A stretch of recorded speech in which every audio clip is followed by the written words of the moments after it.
The story of Sati, the first consort of Lord Shiva, is a significant narrative within Hindu mythology and is mentioned in the Puranas, especially the Shiva Purana, Vishnu Purana, and Bhagavata Purana.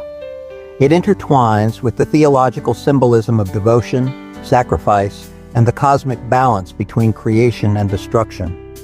Here's a detailed retelling based on these sources. Sati, also known as Dakshayani, was born as the daughter of King Daksha Prajapati, one of the Prajapatis, progenitors of the universe, created by Lord Brahma. According to the Shiva Purana, she was the reincarnation of Adi Shakti, the eternal cosmic energy and consort of Shiva. Adi Shakti had taken birth in this mortal form to reunite with Lord Shiva and restore balance to the universe. From an early age, Sati was deeply devoted to Shiva. Her meditative practices and unwavering focus on the ascetic Lord set her apart. However, her father, Daksha, disapproved of Shiva. He saw Shiva as a wild ascetic, unfit for the refined society of the gods. Determined to marry Shiva, Sati performed intense penance in the forests. Her tapasya austerity was so intense that it pleased Lord Shiva. According to the Skanda Purana, Shiva appeared before her and accepted her as his wife, acknowledging their eternal bond. Their union was celebrated as a marriage of opposites: Shiva, the ascetic destroyer, and Sati, the embodiment of divine energy. Despite their blissful union, Daksha's disdain for Shiva only grew. He considered Shiva a social outcast, disdainful of his unkempt appearance and unconventional ways. The critical turning point of the story unfolds during Daksha's grand sacrificial ritual. Daksha intentionally did not invite Shiva and Sati to the event, hoping to insult them.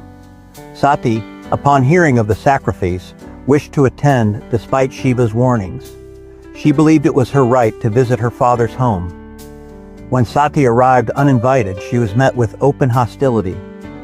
Daksha ridiculed Shiva, calling him names and disrespecting his divine nature.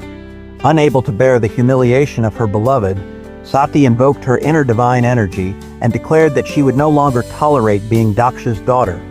In her wrath, she immolated herself through her yogic power, entering a state of divine self-sacrifice. This event is known as the Sati Parikrama, symbolizing the burning of the ego and attachment to worldly identity.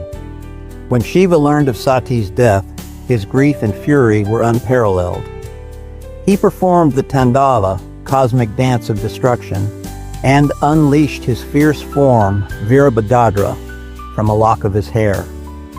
Virabhadra, accompanied by a host of Shiva's followers, stormed Daksha's yagya and destroyed it. Daksha was beheaded in the chaos.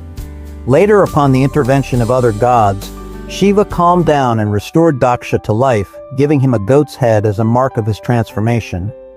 Daksha, now humbled, acknowledged Shiva's greatness and sought forgiveness. Sati's self-immolation was not an end, but a transition.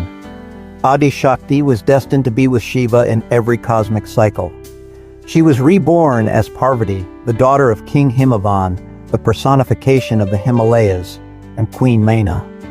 Parvati, like Sati, pursued intense devotion and penance to win Shiva's love.